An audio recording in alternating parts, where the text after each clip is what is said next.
उसके बेटे की मृत्यु के बाद क्या हुआ?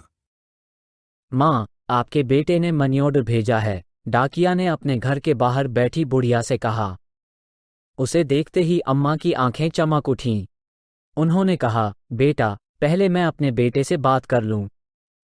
अम्मा ने आशा भरी दृष्टि से उसकी ओर देखा, लेकिन डाकिया ने टालने की कोशिश की और कहा, अम्मा, मेरे पास इतना समय नहीं है कि मैं हर बार आपके बेटे को फोन कर सकूं। डाकिया जाना भी चाहता था तो अम्मा उसे डांटने लगती। उन्होंने कहा, बेटा, इसमें थोड़ी ही देर लगेगी। माँ, हर बार फोन करने की जिद मत करो, डाकिया ने उत्तर दिया। इसके साथ ही डाकिया ने अम्मा को पैसे देने से पहले अपने मोबाइल पर एक नंबर डायल करना शुरू कर दिया।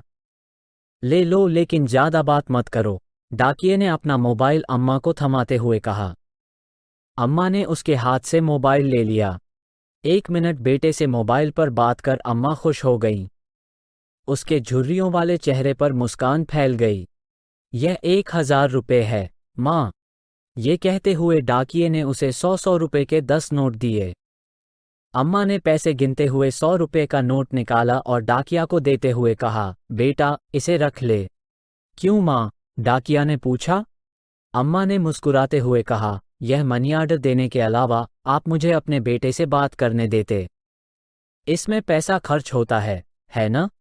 इसे रख लो।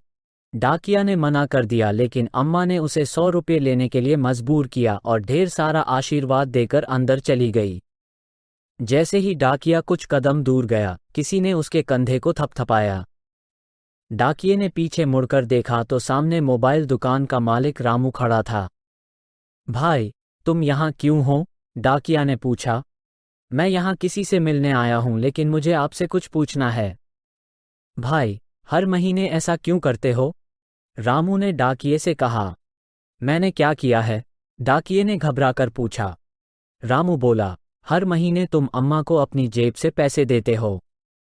इतना ही नहीं, तुम मुझे उसका बेटा बनने और उससे फोन पर बात करने के लिए पैसे देते हो।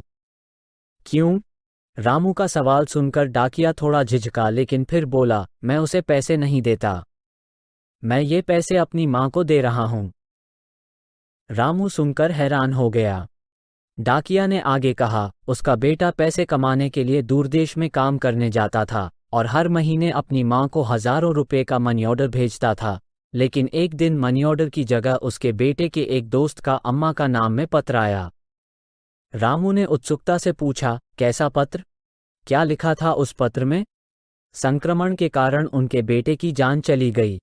मैंने अम्मा को ये बताने की हिम्मत नहीं की, जो कुछ 100 रुपयों का इंतजार करती है और अपने बेटे के अच्छा रहने की उम्मीद करती है। इसलिए मैं हर महीने उसके लिए मनी ऑर्डर लाता रहता हूँ, डाकिया ने कहा। लेकिन वो तुम्हारी माँ नहीं है, रामू ने कहा। डाकिया ने जवाब दिया, मैं हर महीने अपनी माँ को 1000 रुपये भेजता था, लेकिन वो अब नहीं रही। डाकिये की आंखें भर आईं।